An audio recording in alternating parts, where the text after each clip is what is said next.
It's Christopher, and today we're taking a look at the Nier Automata demo. The game is a hack and slash in the vein of Devil May Cry, being developed by Square Enix and Platinum Studios, the same people who made Bayonetta.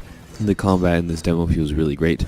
You have light and heavy attacks that chain together. You can also swap the two weapons between light and heavy slots on the fly, and that grants you new combos.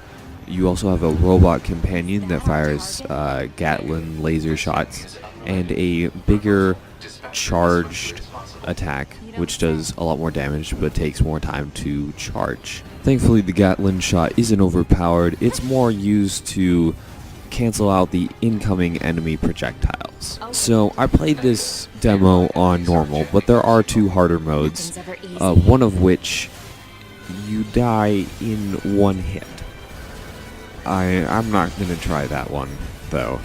So for the most part, this game is in third person.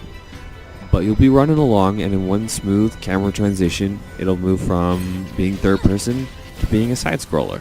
And you don't really miss a beat. You just, like, alright, it's a side-scroller now. Cool. Then the camera will transition back to third person. You'll be running along, and it'll transition to side-scroller again, and then maybe to top-down, like a twin-stick shooter almost. The game does retain the same controls in these sections, and it didn't feel jarring. It seemed surprising, but it didn't throw you off. It didn't have like a second where you had to get reoriented. It seems like a really great way to mix up the action and kind of keep you on your toes.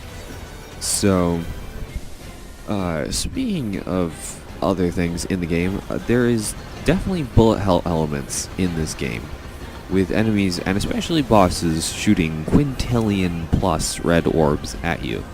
I found it really cool, and should hopefully lead to some interesting enemy encounters and some interesting boss fights. There are levels attached to the enemy characters, but I don't know how much of an effect that will really have on the endgame. The basic enemy units had a level 1 attached to them, and the boss at the very end of the demo had a level 6. However, it'll be unknown as to whether you need to, we'll have to like grind or get to a point if the base enemies are at like level 20. They're the same dudes, but they're just,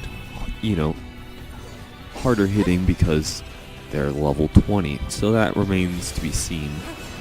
Speaking of the enemies, I wish there were more variety to the enemies that we saw in the game, especially in regards to their color scheme. Obviously, I don't want an enemy that's colored 70s yellow with purple polka dots or some random crap like that. But it would be interesting to see more diverse enemies that still look like they belong in the same group or same family, but with just tonally different. But we'll have to wait until release to see. There is one thing that's concerning about the demo, and it's how you use health items automatically. Hopefully you won't be able to stack health items and make yourself practically invincible, because that would not be fun. I suppose the other option they could do, which I did do a couple of times during the demo, was to pause and go into the inventory and grab a health item. But hopefully it'll be hotkeyed to some button, or it'll work better, but that remains to be seen. I have to repair him. Hod, get me staunching gel and logic virus vaccines, then access the— Inadvisable. The subject's vital signs are too poor to attempt field repair. Shut up! Just do what I say! 2B, just go. You shut up too.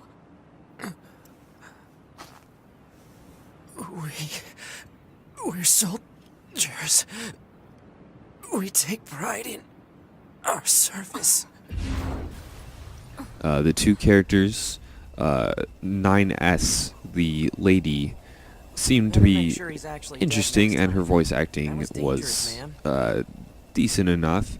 The other character, 2B, however, he reminds me of Rolo from Code Geass, the dubbed version, or at least his like anime archetype. So if you watch that, you know what that's like. While I liked Rolo and he worked in that, I'm not really the biggest fan of No, this just guy's another defensive system. voice, so it'll remain to be seen. Well, But I guess we have to find a at target least then, we huh? have one I've got a flight unit, so I'll main take a look character around the that perimeter. is passable. So overall, I'm excited for this game, but I'm keeping my expectations in check. The combat, which is the core of the game, feels solid. And if this looks interesting to you, then you should definitely try out the demo. The only concerning things are the auto use of health potions, and it remains to be seen how the story plays out. But the combat and the rest of the demo points to this game being good. So, this has been Christopher with Whatever Gaming. If you like this and want to see more, hit that subscribe button. And if you liked it, hit that like button. That'd be great. It would be a big help. And I'll catch you guys next time. Alert. Heavy damage standard flight system estimated. Initiating short range control. Activating short-range attack gear. Alert. Large enemy group detected. Yes, I'm aware of that.